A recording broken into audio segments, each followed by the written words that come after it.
여러분 상상해보세요.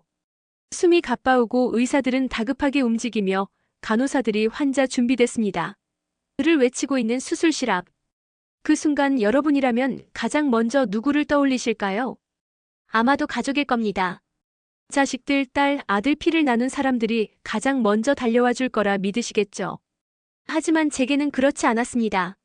수술대에 몸을 누이고 차가운 마취약이 혈관을 타고 흘러드는 순간 제 손을 꼭 잡아줄 거라 믿었던 그 가족들은 어디에도 없었습니다. 휴대전화는 꺼져 있었고 문자에는 답이 없었죠. 엄마, 잠깐만 기다려. 금방 갈게. 라는 말만 남긴 채 끝내 오지 않았습니다. 여러분, 그 순간의 허망함이 어떨지 상상할 수 있겠습니까? 마지막 일 수도 있는 순간에 가장 소중히 여겼던 사람들이 단 한 명도 내 곁에 없다는 사실. 남편은 이미 오래전에 세상을 떠나 제 곁에는 남은 가족이라곤 자식들 뿐이었습니다. 아들, 며느리, 딸, 사위. 4명이나 되는 사람들이 있었지만 정작 제 병실은 텅 비어 있었죠. 그들이 바쁘다고요? 아니요. 바쁨 때문이 아니었습니다. 그건 차갑게 잘라낸 무관심이었어요. 그들에게 저는 그냥 돈의 주머니였을 뿐이니까요. 그들의 눈에 저는 어머니가 아니라 유산을 물려줄 대상, 보험금을 남길 수 있는 존재. 살아있는 동안엔 귀찮은 짐 덩어리였을 뿐이었습니다. 그 순간 제 심장은 수술보다 더 아프게 쪼여왔습니다. 내가 어떻게 키운 자식들인데. 내가 이 사람들을 위해 평생을 희생했는데. 제 마음속에서는 수천 개의 비명이 뒤엉켜 터져나왔죠. 그런데 놀랍게도 그날 제 곁을 끝까지 지켜준 사람은 혈연도 아니고 제 피 한 방울 섞이지 않은 아주 오래전 인연이 끊긴 옛 이웃이었습니다. 여러분, 아이러니하지 않습니까? 피보다 진한 정을 나눈다고 믿었던 가족은 등을 돌리고 그저 스쳐 지나간 인연이라 생각했던 이웃이 제 곁에 남아있었다는 사실. 이 이야기는 바로 그날부터 시작됩니다. 수술대 위에서 홀로 버려진 제 삶, 그리고 제가 어떻게 냉정한 가족들에게 복수하고 끝내 제 곁을 지킨 단 한 사람에게 모든 걸 내어주게 되었는지 지금부터 여러분께 들려드리겠습니다. 수술 일주일 전 병원 복도는 소독약 냄새로 코끝이 메웠습니다. 차가운 금속 손잡이를 쥐고 문을 밀자 상담실 안형광등이 푸르게 깜빡였습니다. 의사는 검은 프레임 안경을 들어올리며 말했죠. 수술 날짜는 15일 오전 9시로 잡겠습니다. 보호자 서명과 귀가 후 돌봄 계획이 필요합니다. 숨이 턱 막혔습니다. 보호자 서명 그 말 한 줄이 칼날처럼 박혀 들어왔습니다. 나는 그 자리에서 바로 전화를 걸었죠. 아들부터. 민수야, 엄만데 수술 날짜가 나왔어. 스피커 너머로 키보드 두드리는 소리가 먼저 들렸습니다. 딱딱딱 바쁜 척하는 그 리듬. 아, 엄마. 그날 회의가 있는데. 근데 요즘은 병원에서 잘해준다면서요? 간병 서비스 있잖아요. 그래도 서명은 가족이. 그건 병원이 알아서 해요, 엄마. 아, 지금 좀 바빠서. 카톡으로 보내줘요. 딱 통화 종료. 그 짧은 순간 내 심장도 함께 끊긴 것 같았습니다. 전화기 화면에 비친 내 얼굴은 마치 물 아래서 흔들리는 그림자 같았죠. 다음은 딸에게. 수진아, 엄마야. 15일 오전 9시. 의사가 보호자. 엄마, 나 이번 주 촬영 있어. 갑자기 스케줄 빼면 스태프들이 다 피해봐. 그치만 응원은 해. 엄마 강하잖아. 응원 말고 서명. 그리고 수술 끝나고 하루만 같이. 우리 사는 게 다 그렇지 뭐. 엄마도 내 사정 알잖아. 말끝에 쿨하게 웃는 기척. 나는 그 웃음이 이토록 차갑다는 걸 그날 처음 알았습니다. 며느리와 사위에게도 연락했지만 한쪽은 애 어린이집 하원 시간이라서요라며 빠르게 선을 긋고 다른 한쪽은 법적 보호자는 직계 가족만 가능하죠. 그럼 저는 관여 안 하는 게 좋을 것 같아요. 라며 매끈하게 나를 바깥으로 밀어냈습니다. 그들의 말은 예의 바른 칼이었습니다. 피가 나지 않게 그러나 깊숙이 베이도록.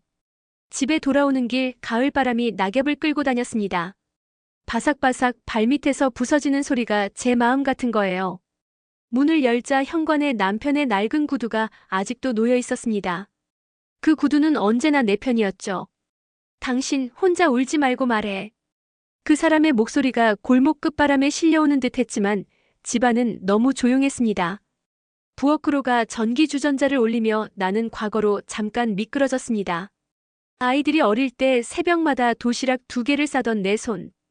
민수는 김치를 싫어해 몰래 빼놓고 수지는 딸기잼을 너무 많이 발라달라며 입술을 내밀었죠. 남편은 우리 애들 입맛 까다롭다며 웃었고 나는 그 웃음에 덩달아 웃었어요. 주전자 물이 끓으며 삑 소리를 냅니다. 나는 컵에 물을 따르다가 손을 덜덜 떨었죠. 병원 서류 봉투가 식탁 위에서 우두둑 소리를 내며 벌어져 있습니다. 보호자 서명란이 하얗게 비어있는 채로. 그날 저녁 단톡방 알림이 팅 울렸어요. 엄마 수술은 몇 시라고 했지? 오전 9시. 엄마 보호자 서명은 병원에서 전화 오면 제가 전자서명 할게요. 의사가 직접 만나는 게 좋다고. 요즘 누가 직접 가요? 제가 바빠서. 서류 스캔해서 보내주세요. 엄마 수술 후 간병인은 알아보셨어요? 요즘 시세가 꽤 올라서. 어머니, 제가 아는 업체 있어요. 가장 기본형으로 해도 되죠? 밤샘은 비싸요. 수술 일정이랑 비용 내역만 공유주세요. 나중에 분쟁 생기면 곤란하니까 기록 차원에서요. 그들의 메시지 한 줄 한 줄이 마치 차갑게 얼린 얼음 조각처럼 내 뺨을 스치며 지나갔습니다. 밤새 메시지를 읽었다 지우고 다시 읽다 보니 어느새 새벽 3시 반. 창밖에서 쓰레기차가 B- 소리를 내며 후진합니다.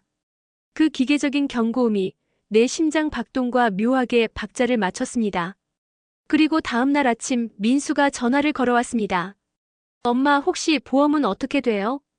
보험? 아, 그냥 수술비 걱정돼서. 실비 들어져 있으면 부담 덜하니까. 그 말 이해 못하는 바 아닙니다. 하지만 그의 목소리에서 다급함은 엄마의 건강이 아니라 돈의 흐름에만 걸려있는 듯했죠. 엄마 그런데 혹시 유언장 같은 건 아니, 그런 게 있나 해서. 미리 정리해두면 서로 편하니까. 귀 뒤가 붉어지는 느낌이었습니다. 나는 그가 내 목숨을 장부의 한 줄로 정리하고 있다는 걸 그때 분명히 알아챘습니다. 점심 무렵 딸에게서 또 연락이 왔습니다. 엄마 촬영장 근처에 유명한 점집이 있는데 거기서 물어봤더니 수술운이 썩 좋진 않대? 그러니까 무리하게 날짜 바꾸지 말고 그냥 그날 하래. 근데 엄마 만약에 혹시 모를 상황 대비해서 진명의 문제는 그만해. 내 목소리가 낮고 단단하게 떨어졌습니다. 잠깐의 침묵. 엄마 왜 그래? 나는 엄마 위해 말하는 건데. 정말 나를 위한다면 그날 와. 와서 내 손을 잡아. 엄마 감정적으로 나오지 말고. 현실적으로 보자. 우리가 다 바쁘잖아. 폰을 끊고 나니 손바닥에 핏기가 사라졌습니다. 혈관 안을 흐르는 게 피인지 얼음인지 구분이 안 되더군요. 병원 사전검사 날 나는 혼자 체열줄에 섰습니다. 바늘이 들어갈 때의 짧은 통증, 그 뒤로 따라오는 쇠맛. 간호사가 물었죠. 보호자분은? 곧 온답니다. 나는 거짓말을 했습니다. 그 말이 입에서 나오는 순간 혀끝이 쓰더군요. 검사가 끝나고 병원 카페에서 따뜻한 유자차를 시켰습니다. 컵을 양손으로 감싸는데 열기가 피부를 적시며 올라왔죠. 그 온기가 낯설었습니다. 내 곁에 있어야 할 온기가 유자차에서나 겨우 구해지는 현실이라니. 창밖을 보니 병원 정문에 젊은 부부가 서 있었습니다. 남자가 여자 코트를 어깨까지 올려주고 있었죠. 그 작은 동작 하나가 그렇게 찬란해 보일 수가 없었습니다. 나도 언젠가 생각하다가 곧바로 고개를 저었습니다. 언젠가가 아니라 한때였지. 그 한때는 남편과 함께였고 이제는 지나갔습니다. 돌아오는 길 엘리베이터 앞에서 휴대폰이 진동했습니다. 어머니, 간병인님은 8시간 기본형으로 할게요. 야간은 저희가 어려워서. 밤에는? 병원에 콜벨 있죠? 간호사분들 계시니까요. 처가 쪽도 요즘 바빠요.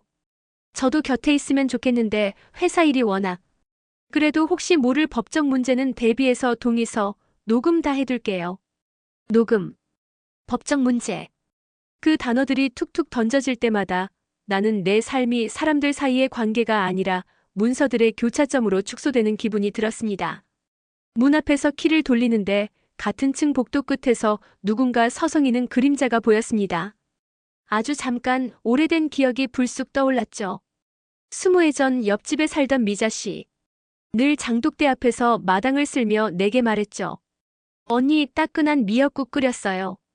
남편분 늦게 들어오신다며? 혼자 드시지 말고 이거 같이 드세요. 우리는 종종 서로의 문턱을 넘나들며 반찬을 나눴습니다.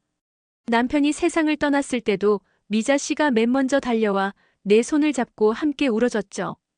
그러다 재건축으로 동네가 헐리고 우리는 연락이 끊겼습니다. 복도 끝 그림자는 엘리베이터가 열리면서 사라졌습니다. 내 마음 한구석 오래 덮어둔 서랍이 덜컥 열리는 소리가 났습니다. 설마 아니겠지. 그날 밤 아들 집으로 영상통화를 걸었습니다. 며느리가 받았습니다.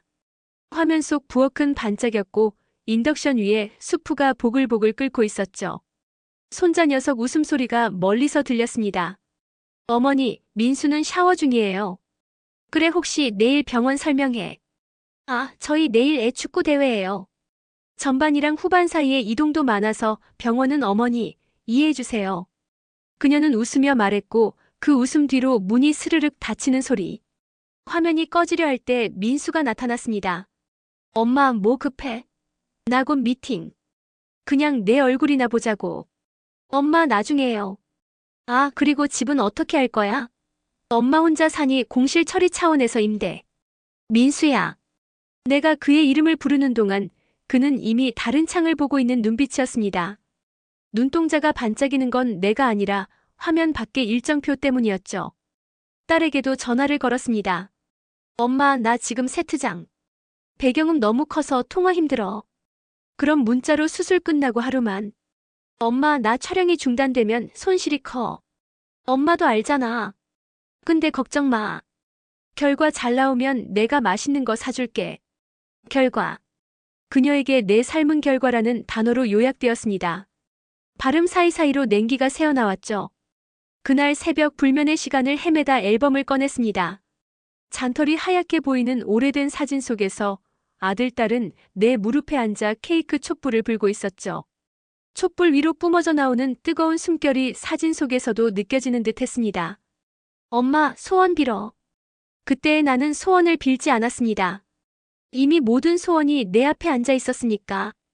그런데 지금은 무엇을 빌어야 할까요? 살게 해달라. 아니면 버텨보자. 아니면 차라리. 그 생각은 끝내지 않았습니다. 내가 가장 싫어하는 종류의 생각이니까요. 다음 날 아침 초인종이 울렸습니다. 딩동. 문을 열자 작은 종이봉투를 든 중년 여자가 서 있었습니다. 잠깐 어디서 본 얼굴인데. 혹시 언니? 그녀가 먼저 수줍게 웃었습니다. 미자 씨? 맞아요. 같은 층에 조카가 살아서 가끔 오는데 복도에서 언니를 본 것 같아서. 이거 뜨끈한 누룽지죽이에요. 아침 못 드실 것 같아서. 그 순간 코끝이 찡해졌습니다. 종이봉투에서 퍼지는 구수한 냄새가 꺼져가는 장작불처럼 방안을 데웠습니다. 고마워요. 근데 어떻게? 언니가 병원 가방을 들고 다니는 걸 몇 번 봤어요. 내가 이런 눈치 하나는 빠르잖아요. 우리는 현관문을 반쯤 연 채 서서 한참을 서 있었습니다. 바람이 발목을 스치고 지나가는데 이상하게도 그 바람이 차갑지 않았습니다. 미자 씨가 돌아간 뒤 나는 봉투를 식탁에 올려놓았습니다. 손에 남은 종이의 질감 거칠고 부드러운 그 느낌이 오래도록 사라지지 않았습니다. 그 온기를 붙잡고 싶은 마음이 생겼습니다. 아주 작은 마음. 하지만 불씨는 언제나 작게 시작하죠. 수술 전날 밤. 마지막 확인 전화를 돌렸습니다. 먼저 아들. 전화 연결이 어려우니 삐소리 후 음성. 음성 사서함. 딸. 지금은 통화할 수 없습니다. 전화를 받은 차가운 기계음. 며느리와 사위도 마찬가지였습니다. 연속해서 울리는 뚜뚜가 마치 심전도 모니터의 평선처럼 느껴졌습니다. 나는 소파에 천천히 주저앉았습니다. 거실 시계 초침이 틱-틱-틱분을 넘길 때마다 내 안에서 무언가가 조금씩 부서졌습니다. 창문을 조금 열자 바깥에서 된장찌개 냄새가 올라왔습니다. 누군가의 저녁, 누군가의 식탁, 누군가의 가족. 그 익숙하고 따뜻한 냄새가 내 집을 지나치며 그대로 사라졌습니다. 문득 테이블 위 종이봉투가 눈에 들어왔습니다. 미자 씨가 두고 간 누룽지죽. 나는 스푼을 들어 한 숟갈 떠먹었습니다. 바삭하게 눌었던 부분이 뜨거운 물에 부드러워져 목을 타고 내려갔죠. 그 짧은 온기가 내 안쪽을 쓸고 지나가며 아주 얇은 막 하나를 남겼습니다. 울음과 분노, 체념 사이 어딘가에서 버티게 해주는 막. 휴대폰 화면에 불이 들어왔습니다. 단톡방 알림. 엄마 내일 새벽에 메일로 서류 보낼게요. 프린터 되시죠? 엄마 내일 내가 마음으로 기도할게. 엄마 강하니까 다 잘 될 거야. 진행사항은 카톡으로 공유해주세요. 비용 영수증도 함께. 어머니, 간병인님은 모레부터 가능하대요. 내일은 간호사분들이 도와주실 거예요. 나는 키패드를 눌렀다가 멈췄다가 다시 눌렀습니다. 보내지 못한 문장들이 화면 위에서 깜빡였죠. 내일 정말 내일이 마지막이면. 그 문장은 끝내 전송되지 않았습니다. 그때 현관문 손잡이가 아주 조심스럽게 짤그락 소리를 냈습니다. 나는 몸을 굳히고 문 쪽을 바라봤습니다. 도둑 아니면 초인종이 울렸습니다. 딩동. 이번엔 2번. 나는 발끝으로 슬리퍼를 끌고 문 앞으로 갔습니다. 고리쇠를 걸어둔 채 아주 조금만 문을 열었죠. 문틈 사이로 따뜻한 조명이 쏟아져 들어왔습니다. 그리고 언니 혹시 아직 안 주무셨어요? 내일 같이 가줄게요. 문틈 사이로 보인 얼굴. 낯익은 눈빛. 오래전 골목길 우물가에서 보았던 그 눈매. 나는 잠깐 숨을 멈췄습니다. 손잡이가 내 손바닥에서 미끄러졌습니다. 심장이 쿵 하고 내려앉으며 한 박자 늦게 다시 뛰었습니다. 휴대폰은 조용했습니다. 가족들의 전화는 모두 꺼져 있었고 단톡방의 알림도 멈췄습니다. 대신 현관 앞에는 누군가의 체온이 서 있었습니다. 전등 아래 그림자가 길게 늘어지고 문틈 사이로 스며드는 온기. 내일 오전 9시 수술실의 차가운 금속 위에 내가 다시 누울 때 누구의 손이 내 손을 잡아줄까요? 문고리를 잡은 내 손이 떨렸습니다. 그리고 나는 천천히 고리를 풀었습니다. 수술 당일 아침 병원 창문 밖으로 희뿌연 안개가 내려앉아 있었습니다. 유리창에 맺힌 물방울이 흘러내리며 서로 부딪히는 모습이 마치 내 안의 불안이 서로 부딪히며 터져나가는 것 같았죠. 침대 옆 테이블 위에는 휴대폰이 놓여 있었고 그 화면엔 미처 읽지 않은 메시지 하나가 떠 있었습니다. 민수 엄마 오늘 미팅 있어서 못 가. 간병인 오면 잘 얘기해요. 수진 엄마 미안. 촬영 때문에 어쩔 수 없어. 대신 끝나고 꽃 보낼게. 꽃? 내가 원하는 건 꽃이 아니었습니다. 단 한 사람이라도 내 손을 잡아주는 것. 하지만 그 손길은 어디에도 없었죠. 문이 열리며 간호사가 들어왔습니다. 환자분, 이제 이동하셔야 합니다. 나는 천천히 고개를 끄덕이며 몸을 침대 위로 눕혔습니다. 차가운 바퀴 소리가 바닥을 긁으며 복도 끝 수술실로 향했습니다. 수술실 앞 보호자 대기석은 텅 비어 있었습니다. 의사가 시계를 확인하며 물었죠. 보호자분은 아직 도착 안 하셨나요? 곧 올 겁니다. 나는 또 거짓말을 했습니다. 목소리가 떨렸지만 아무도 더 묻지 않았습니다. 차가운 수술실 안 천장이 푸른빛으로 번져 있었습니다. 마취약이 팔에 꽂히는 순간 귀에 맴도는 건 의사의 목소리가 아니라 기억 속 아이들의 웃음소리였습니다. 작은 아파트 부엌. 엄마 빨리빨리. 학교 늦겠어. 민수는 신발끈을 질끈 묶으며 투덜거렸고 수지는 분홍색 가방을 들고 거울 앞에서 머리끈을 묶었습니다. 엄마 오늘 소풍이야. 김밥 많이 싸줘. 내 손에는 참기름 냄새가 가득 배어 있었고 아이들의 웃음은 창문을 흔들며 마당까지 흘러갔죠. 남편은 현관에서 여보 애들 다 챙겼어? 라며 웃었고 그 순간 집안은 세상에서 가장 따뜻한 온도로 가득했습니다. 수술실 천장의 하얀 조명이 눈을 파고들었습니다. 차가운 금속 기구들의 부딪힘 소리, B- 울리는 심전도. 환자분, 호흡 깊게 해주세요.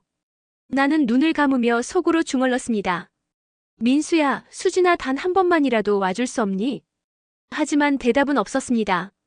대신 의식이 흐려지면서 떠오른 건 딸이 보낸 메시지의 마지막 줄. 꼭 보낼게. 그 차가운 문장이 내 심장을 더 세게 조여왔습니다. 심리적 절망 내가 잘못 키운 걸까? 마취가 스며드는 와중에도 생각은 멈추지 않았습니다. 내가 잘못 키운 걸까? 내가 너무 많은 걸 바란 걸까? 내 안에서 질문들이 날카로운 가시가 되어 몸 안을 긁어댔습니다. 내가 없었으면 저 아이들은 더 자유로웠을까? 내가 평생 헌신한 게 다 의미 없는 일이었을까? 눈가에 뜨거운 것이 맺혔습니다. 하지만 곧 차가운 마취 기운이 그것마저 얼려버렸습니다. 의식이 점점 멀어져 가던 순간이었습니다. 차가운 금속 위에 누워 손끝이 시리도록 식어갈 때 누군가가 내 손을 잡았습니다. 그 손은 가족의 손길처럼 익숙하지 않았습니다. 하지만 놀랍게도 그 낯선 손길은 오히려 더 따뜻했습니다. 아주 조심스럽고 아주 단단하게 내 손을 감싸준 손. 나는 눈꺼풀이 무겁게 내려가는 와중에도 희미하게 그 목소리를 들었습니다. 언니, 괜찮아요. 제가 옆에 있어요. 심장이 한순간 다시 쿵 뛰었습니다. 그 목소리 낯설지만 분명히 기억 속 어딘가에 남아있던 목소리. 눈은 이미 감겨 있었지만 귀는 또렷이 들었습니다. 끝까지 지켜드릴게요. 그리고 의식은 검은 심연 속으로 가라앉았습니다. 첫 번째로 깨어난 건 통증이었어요. 눈보다 먼저 제 왼쪽 옆구리에서 둔탁하게 뛰는 망치 소리. 쿵쿵 몸 안 깊은 곳에서 누군가 벽을 두들기는 듯한 고통이 파도처럼 밀려왔습니다. 코끝으로는 소독약과 플라스틱이 섞인 냄새가 매캐하게 올라왔고 귀에는 심전도 모니터가 삐짓삐 일정하게 박자를 찍고 있었죠. 천천히 눈을 뜨자 천장 조명이 네모난 연못처럼 출렁거렸습니다. 빛이 미세하게 흔들릴 때마다 내 속에서도 무엇인가 아프게 흔들렸습니다. 목이 타들어가는 느낌.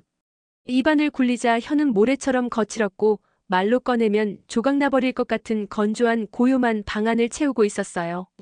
나는 아주 작은 소리로 제 귀에도 들릴락 말락한 목소리로 물었죠. 여기는 회복실이에요? 네, 언니. 낯설지 않은 그런데 이상하게 멀리서 들리던 그 목소리. 나는 고개를 아주 조금만 돌렸습니다. 거기 회색 니트 카디건을 입은 여자가 의자에 앉아 있었습니다. 밤새 달인 듯 깔끔한 카디건이 아니라 급히 걸쳐 나온 티가 나는 소매 끝이 약간 해진 실용적인 옷. 그녀의 두 손엔 빈 종이컵이 하나 쥐어져 있었고 시선은 내 얼굴에 꽂혀 있었습니다. 미자 씨? 그녀가 조용히 웃었습니다. 그 손 제가 잡았어요. 언니가 무서워하는 것 같아서. 차가운 기계들 사이 유일하게 사람의 체온을 가진 목소리였습니다. 그 말 한 줄이 스며들자 통증의 파도가 잠깐 멎는 듯했죠. 하지만 곧 다시 밀려왔고 얼굴 근육이 마음대로 움직이지 않아 찡그림조차 어색하게 굳었습니다. 시간은 초침이 아니라 통증의 간격으로 흘렀습니다. 바늘로 긁는 듯한 통증, 둔기로 누르는 통증, 그리고 잠깐씩 찾아오는 끝이 보이지 않는 깊은 통증. 간호사가 다가와 수액 라인을 확인하며 물었죠. 통증지수 1에서 10 중에 몇 정도 되세요? 8. 진통제 조금 올려드릴게요. 주사포트로 무언가가 천천히 들어오는 느낌과 함께 통증은 비닐 포장지처럼 조금 느슨해졌습니다. 나는 깊게 숨을 쉬려 했지만 갈비뼈 사이사이가 마치 얼음으로 굳어있는 것처럼 잘 움직이지 않았죠. 숨을 들이쉴 때마다 병실 천장에 달린 공기청정기의 바람구멍이 스하고 작은 소리를 냈습니다. 그 소리가 겨울의 바람 같았습니다. 몸의 겨울, 마음의 겨울이 동시에 시작된 기분. 옆 침대 커튼 너머로 어딘가의 텔레비전 소리도 들려왔습니다. 아이돌 노래 한 소절, 이어지는 광고. 보험은 미리미리라는 남자의 목소리. 그 순간 심장이 덜컥 내려앉았죠.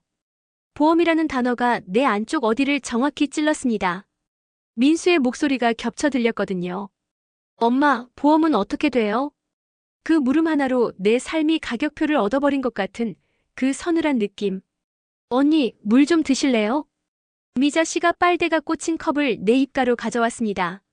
미지근한 물이 목을 적시자 비로소 내 목구멍이 사람의 장기처럼 느껴졌어요. 고마워요. 그녀가 대답 대신 작은 고개 끄덕임으로 웃음을 보였습니다. 주름 사이로 스며드는 온기. 그 웃음을 보는 동안 나는 잠깐 사람이 아니라 동굴 속 작은 불씨가 된 것 같았죠. 바람 불면 꺼질 것 같은 불씨. 문이 열릴 때 나는 본능처럼 시선을 돌렸습니다. 혹시라는 기대가 스스로에게도 미안할 만큼 자동으로 떠올랐어요. 흰 가운의 의사와 파란 스크럽을 입은 간호사가 들어왔습니다. 의사가 차트를 넘기며 말하죠. 수술은 계획대로 잘 끝났습니다. 합병증은 현재까진 없고요. 다만 초기 48시간은 면회 제한하고 보호자 한 분만 상주 가능합니다. 나는 고개를 끄덕였습니다. 단어들이 잘 들어오지 않았어요. 고통과 안도 사이에서 떠다니는 작은 배처럼 말들이 머릿속에 부딪히다 금세 흩어졌죠. 보호자분? 의사가 주변을 둘러보았습니다. 저는 미자 씨가 말끝을 흘렸습니다. 나는 그 순간 이유 모를 수치심이 목을 죄는 걸 느꼈습니다. 보호자라는 말이 내 쪽으로 날아와 빈 의자를 정조준하고 있는 느낌. 의사는 고개를 끄덕이며 말했습니다. 일단 서류는 교체 가능합니다. 현재 등록된 보호자가 따로 없어서요. 그 말은 흰 종이 위 빈칸을 가리키는 지시처럼 들렸죠. 제가 하겠습니다. 미자 씨가 조용히 말했습니다. 언니가 혼자면 불안하니까요. 그 순간 내 눈 안쪽 어디선가 뜨거운 것이 치밀었습니다. 고마워라는 말이 혀끝에서 미끄러졌지만 발음은 엉켜서 제대로 나오지 않았죠. 대신 손을 조금 들어 그녀의 소매를 잡았습니다. 얇고 다소 거친 니트의 촉감이 손끝으로 전해졌습니다. 그 물성 하나가 한겨울 이불 끝을 단단히 끼워 넣는 행동처럼 나를 안정시켰습니다. 밤이 왔습니다. 회복실의 밤은 창문 없는 새벽처럼 깊었어요. 조명은 낮아지고 기계 소리는 더 또렷해졌습니다. 가까스로 꾸벅꾸벅 잠깐씩 졸다가도 통증은 시간을 잊지 않고 날 깨웠죠. 이번엔 진동하는 형으로. 내장기 중 하나가 낮게 윙하고 떨리는 느낌. 여기서 끝나는 게 더 쉬울까? 그 생각이 한번 스쳐가자 내 안에 검은 물이 파문을 만들며 커졌습니다. 끝난다면 누구도 간병인을 흥정하지 않아도 되겠지. 누구도 영수증을 모아달라 말하지 않겠지. 누구도 꽃으로 죄책감을 포장하지 않겠지. 하지만 곧 또 다른 목소리가 느리게 반박했어요. 아니, 내가 끝내면 그들은 해방감과 함께 재빨리 숫자를 배분하겠지. 집, 예금, 보험. 그 숫자들의 합계를 계산기 화면에 띄우며 슬그머니 한숨 한 번 쉬고 곧바로 다음 일정을 볼 거야. 나는 내 호흡을 세기 시작했습니다. 들이마실 때 세고 내쉴 때 세고. 그 단순한 숫자놀이가 나를 검은 물에서 끌어냈죠. 하나, 둘, 셋. 그때마다 눈앞으로 남편의 얼굴이 떠올랐습니다. 병원 응급실 앞, 그날의 새벽. 남편이 마지막 숨을 몰아쉬던 순간 나는 그의 손을 꽉 잡고 있었어요. 여보, 나 먼저 가면 당신 혼자 어쩌려고. 당신이 더 오래 살아. 그리고 애들 너무 믿지는 마. 왜 그런 말을. 언제나 가까이 있는 사람을 봐. 그 말이 그땐 이해되지 않았습니다. 가까이 있는 사람이라니. 가족 말고 누가 더 가까울 수 있겠어. 남편의 말은 이 회복실의 바람소리처럼 내 귓바퀴에 닿았다 사라졌습니다. 가까이 있는 사람을 봐. 지금 가장 가까이에 있는 사람은 미자 씨였습니다. 아침이 밝았습니다. 새벽과 아침을 구분해주는 건 창문이 아니라 병원의 움직임이었어요. 휠체어 바퀴가 바닥을 문지르는 소리, 식판이 서로 부딪히는 금속성의 챙소리. 간호사가 웃으며 아침입니다라고 말해주면 통증도 억지로 눈을 뜨죠. 휴대폰을 켜봤습니다. 배터리는 12%. 충전선은 병원 콘센트에 닿지 않는 거리. 나는 도킹 스테이션을 찾는 작은 배처럼 화면을 더듬었죠. 알림은 몇 개 있었습니다. 수진 엄마 오늘 촬영이 길어져서 전화 못 받을 듯. 민수 엄마 어제 보낸 서류는 프린트하셨어요? 며느리 어머니, 간병인님은 모레부터 가능하대요. 오늘은 병원에 부탁드릴게요. 사위 비용 영수증은 꼭 챙겨두세요. 나는 한동안 화면을 바라보다 천천히 꺼버렸습니다. 손끝에서 열이 빠져나가듯 마음의 열도 함께 빠져나갔어요. 그때 문이 닫히는 소리. 미자 씨가 들어와 작은 보냉백을 내려놓았습니다. 죽 끓여왔어요. 병원 밥은 입에 안 붙을까봐. 뚜껑을 여는 순간 들깨와 참기름의 향이 방안을 부드럽게 덮었습니다. 수저로 한 숟갈 떠먹자 혀끝에 고소함이 퍼지고 목을 따뜻하게 타고 내려갔죠. 내장기들이 잠깐 기침하듯 움찔했고 이내 자리를 잡았습니다. 맛있죠? 응, 미쳤네. 그 말에 둘 다 웃었습니다. 웃음이라는 건 살아있다는 걸 확인하는 가장 쉬운 방법이더군요. 웃고 나니 통증도 조금 모양을 바꾸더라고요. 살짝 둥그러지는 느낌. 점심 무렵 화장실에 가기 위해 간호사의 도움을 받아 천천히 일어섰습니다. 두 발이 바닥에 닿는 순간 마치 오래된 기계가 기름칠 없이 처음 작동을 시작하는 것처럼 삐걱거렸어요. 벽을 짚으며 복도를 걸어가는 동안 두 간호사의 대화가 귀에 들어왔습니다. 어제 그 병실 보호자 없었는데 어떤 분이 밤새 있었더라. 응, 가족 아니래. 이웃이라던데. 요즘 보기 힘든 일이지. 근데 가족분들이 오긴 오나? 모르지 뭐. 다들 바쁘다니까. 그 말들이 내 등 뒤를 지나가고 나는 화장실 거울 앞에서 멈춰 섰습니다. 창백한 얼굴, 부풀어 오른 눈두덩. 내 모습이 처음 보는 노인 같았습니다. 저 사람이 나라니. 손등에 핏줄이 나무 뿌리처럼 도드라져 있었고 그 뿌리가 지금 막 마른 땅에 내려앉아 물을 찾는 듯했죠. 아니 사람이 필요했습니다. 누군가가 내 옆에 서서 말없이 손을 내밀어줄 사람. 침대에 다시 누우려는데 허리 뒤가 번개처럼 찌릿하고 지나갔습니다. 나는 숨을 멈추고 눈을 감았죠. 그때 허리 밑으로 부드러운 베개가 밀려 들어왔습니다. 허리 받쳐주면 좀 편해요. 미자 씨였습니다. 미안해요. 번거롭게 해서. 언니 미안하단 말 그만해요. 아프면 아프다고 해요. 그녀가 이불을 조심스레 펴고 내 손등을 살짝 덮었습니다. 그 얇은 손길이 이 세상에서 가장 완전한 구조물처럼 느껴졌습니다. 간단한 동작 몇 개로 무너진 마음을 임시로 세우는 일. 저는 그날 돌봄에는 기술보다 진심의 속도가 있다는 걸 알았습니다. 준비된 말은 한참을 돌아오는데 진심은 곧장 도착하더군요. 언니. 그녀가 조심스레 말을 건넸습니다. 내가 괜한 소리일 수도 있는데 어젯밤에 언니 휴대폰이 울리더라고요. 단톡방. 잠깐 화면이 켜졌길래 내가 껐는데. 그녀는 눈치를 보며 말을 아꼈습니다. 괜찮아요. 말해요. 거기 언니 수술 사진을 요청한다는 얘기가 오가던데 내가 잘못 본 걸 수도 있어요. 요즘은 다 기록 차원이라고 그러니까. 목 안쪽이 마른 나뭇가지처럼 바삭 부러지는 소리가 났습니다. 사진을? 나는 순간 수술실의 차가운 조명과 금속 소리를 떠올렸습니다. 그 빛 아래 나의 몸은 그들에겐 어떤 자료였을까요? 심장이 작게 떨렸습니다.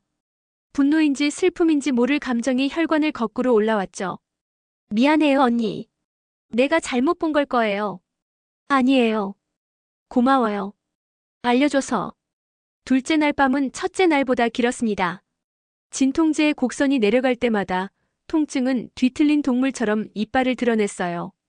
숨이 자꾸 짧아졌고 눈앞이 콘크리트색으로 가라앉았습니다.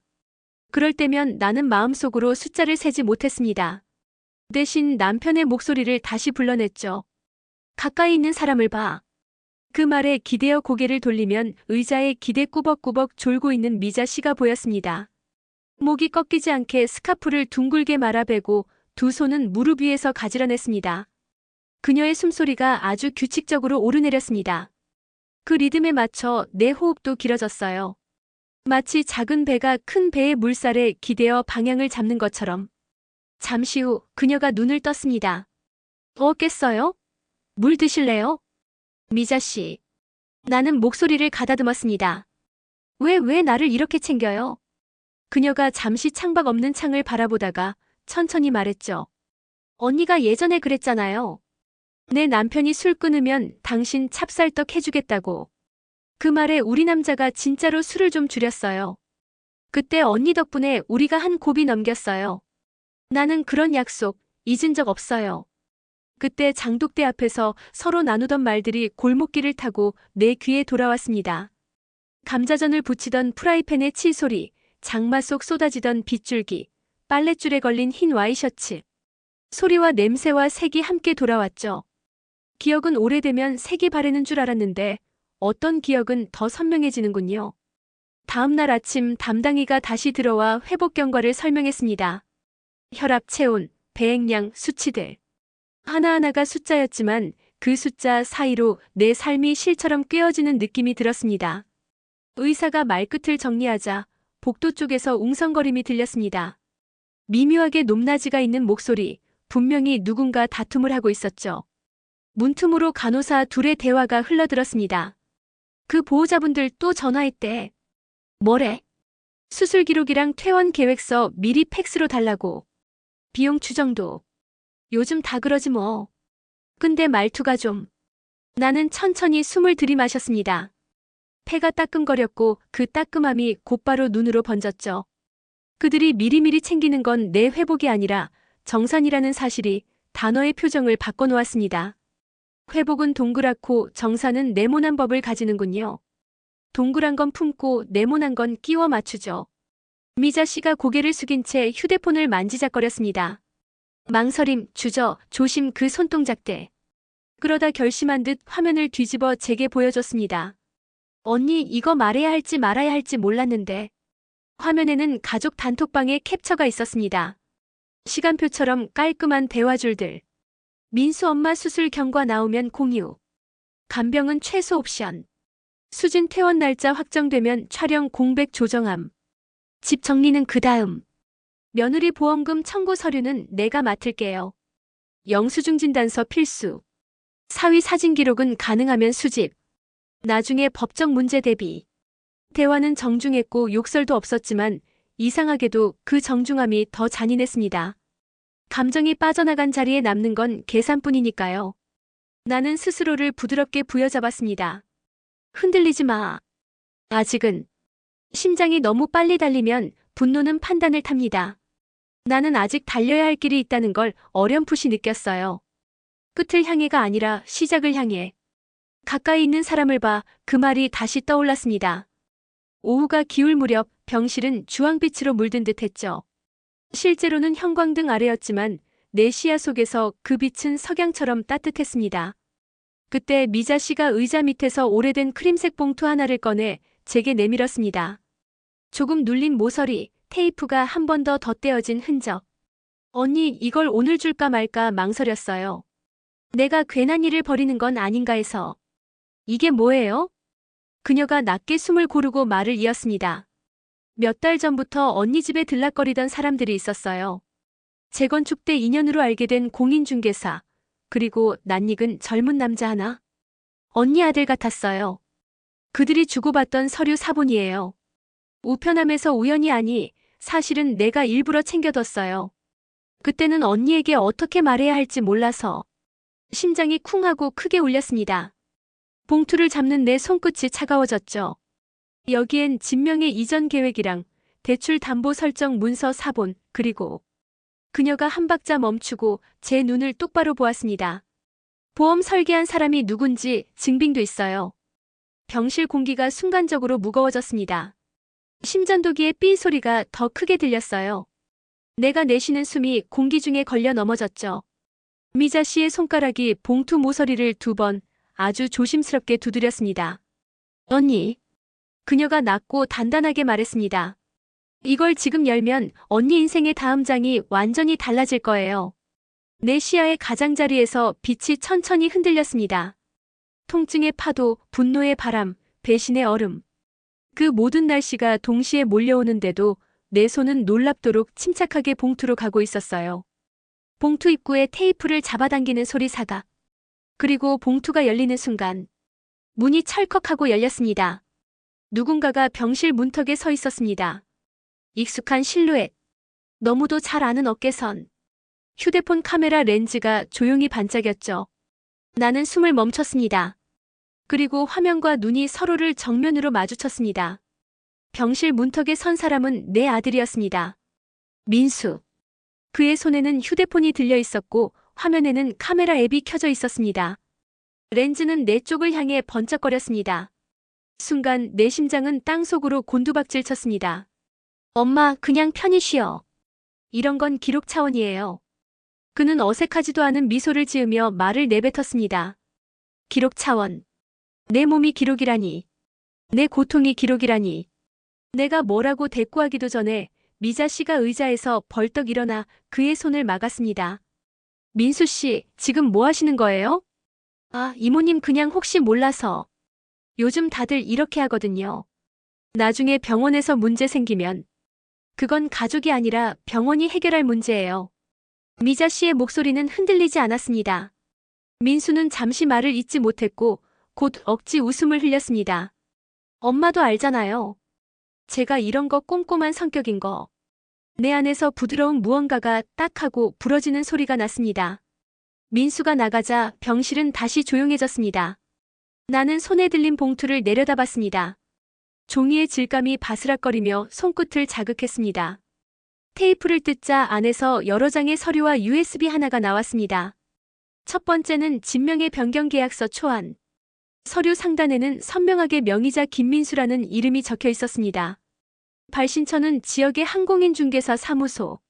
날짜는 불과 3주 전. 두 번째는 대출 담보 설정 동의서 사본. 소유자 서명란이 비어 있었지만 밑줄에는 이미 내 이름이 타이핑되어 있었습니다.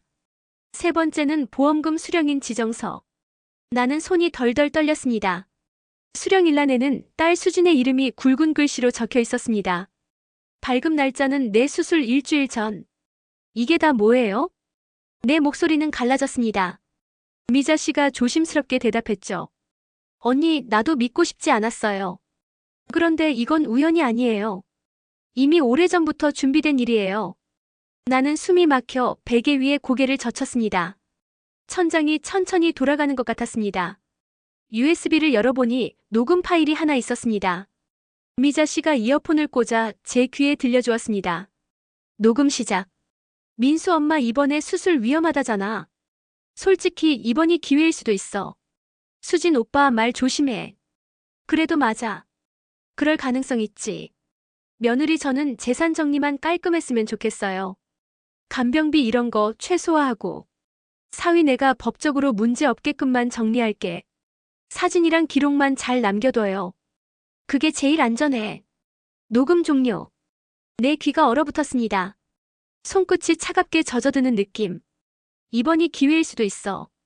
그 말이 내 귓속에서 맴돌며 심장을 쥐어짰습니다. 아이들이 초등학교 시절 나는 감기에 걸려 누워있었을 때 민수가 물을 떠다 주며 말했죠. 엄마 빨리 나아. 나 엄마 없으면 안 돼. 그 어린 목소리가 지금의 냉정한 음성과 겹쳐지며 내 마음을 갈기갈기 찢었습니다. 내가 뭘 그렇게 잘못했나? 내가 뭘 그렇게 모자랐나? 평생을 내 가족이라고 믿고 헌신했는데 그들이 바라던 건 내 죽음이었나? 내 눈에서 눈물이 흐르지 않았습니다. 대신 심장이 뜨겁게 달아오르며 분노가 끓어올랐습니다. 눈물은 슬픔에서 나오지만 지금 내 눈은 너무 뜨거워져서 눈물이 증발해버린 듯 했습니다. 언니 미자 씨가 제 손을 잡으며 속삭였습니다. 이제 언니가 어떻게 할지만 남았어요. 봉투 맨 밑에는 누런 봉투 하나가 더 들어있었습니다. 거기에는 남편의 낡은 수첩이 들어있었어요. 표지는 달아있고 펜으로 쓴 글씨가 희미했지만 읽을 수 있었습니다. 혹시라도 내가 먼저 가면 아이들만 믿지 마라. 사람의 마음은 언제든 바뀔 수 있다. 내 곁에 끝까지 남아있는 사람이 진짜다. 남편의 글씨체였습니다. 그때의 목소리가 귓가에서 다시 울렸습니다. 가까이 있는 사람을 봐. 나는 수첩을 가슴 위에 올려놓고 눈을 감았습니다.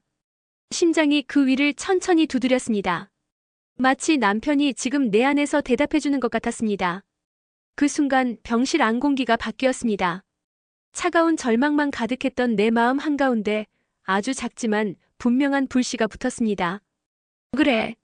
이대로 끝내지 않는다. 그들이 원하는 건 내 죽음과 내 재산. 하지만 내가 살아남는 순간 판은 뒤집힌다. 나는 눈을 뜨고 미자 씨를 똑바로 바라봤습니다. 이제 나랑 같이 끝까지 가줄래요? 그녀가 고개를 끄덕였습니다. 언니 곁에 있을게요. 마지막까지. 그 말에 나는 처음으로 숨을 깊게 들이마셨습니다. 폐가 아프도록 차올랐지만 그 고통조차 이제는 내 무기가 될 것 같았습니다. 병실 창밖은 이미 어둠에 잠겨 있었지만 내 눈 안에서는 서서히 빛이 번져오고 있었습니다. 그리고 나는 속으로 중얼렀습니다. 이제 복수를 시작한다. 며칠 후 병원 회의실. 아들과 딸, 사위와 며느리가 앉아 있었습니다. 그들의 표정은 불편함을 억지로 감춘 듯 매끄러웠습니다. 엄마, 이제 건강은 좀 괜찮으세요? 수진이 어색한 미소로 말을 꺼냈습니다. 나는 천천히 미자 씨를 바라봤고 그녀는 가방 속 봉투를 꺼냈습니다. 탁 회의실 탁자 위에 떨어진 서류들. 보험금 수령인 명예 변경 계약서, 그리고 녹음 파일이 담긴 USB. 순간 가족들의 얼굴이 동시에 굳어졌습니다. 민수가 먼저 목소리를 높였습니다. 엄마, 이건 다 오해야. 우리가 나쁘게 하려던 게 아니라 혹시 모를 상황 대비. 혹시 모를 상황. 내 목소리는 낮지만 칼처럼 날카롭게 갈라졌습니다. 내가 말한 기회가 바로 내 죽음이었지 않니? 침묵. 그 누구도 반박하지 못했습니다. 사위는 얼굴을 돌려 한숨을 쉬었고 며느리는 휴대폰을 움켜쥔 채 시선을 피했습니다. 나는 그들을 하나씩 바라봤습니다. 내가 평생 믿고 희생한 대가가 이거니? 내가 수술대에 누워있을 때 너희는 꽃을 보낸다며 웃었고 보험금 계산을 하고 있었어. 수진이 눈물을 흘리는 척하며 손을 내밀었습니다. 엄마, 그게 아니라 우리는 그냥. 그만해. 나는 단호히 손을 뿌리쳤습니다. 내가 남은 삶을 누구에게 맡길지 이제 결정했어. 며칠 후 변호사 사무실. 내 앞에는 한 장의 유언장이 놓여 있었습니다. 본인은 전 재산을 미자에게 상속한다. 펜을 쥐는 손끝이 단단했습니다. 마지막 서명을 끝내자 내 마음속에서 오래된 쇳덩이가 떨어져 나가는 듯 가벼워졌습니다. 미자 씨가 눈시울을 붉히며 말했습니다. 언니, 이렇게까지 안 하셔도 되는데. 아니야. 끝까지 곁에 있어준 사람은 너뿐이었어. 혈연이 아니라 진짜 가족은 끝까지 함께하는 사람이더라. 나는 조용히 창밖을 바라봤습니다. 하늘은 맑았고 바람은 차가웠지만 기분 좋은 차가움이었죠. 카메라를 응시하며 나는 마지막으로 속삭였습니다. 여러분, 가족이란 무엇일까요? 피를 나눈 사람들일까요? 아니면 끝까지 곁을 지켜주는 사람일까요? 저는 이제야 답을 알았습니다. 여러분이라면 저처럼 가족 대신 이웃에게 모든 걸 맡길 수 있겠습니까? 잠시 침묵. 그리고 미소. 이 이야기가 마음에 와 닿았다면 구독과 좋아요 잊지 마세요. 화면은 서서히 어두워지고 그 위에 뜨는 한 줄의 문장. 진짜 가족은 끝까지 남아있는 사람이다.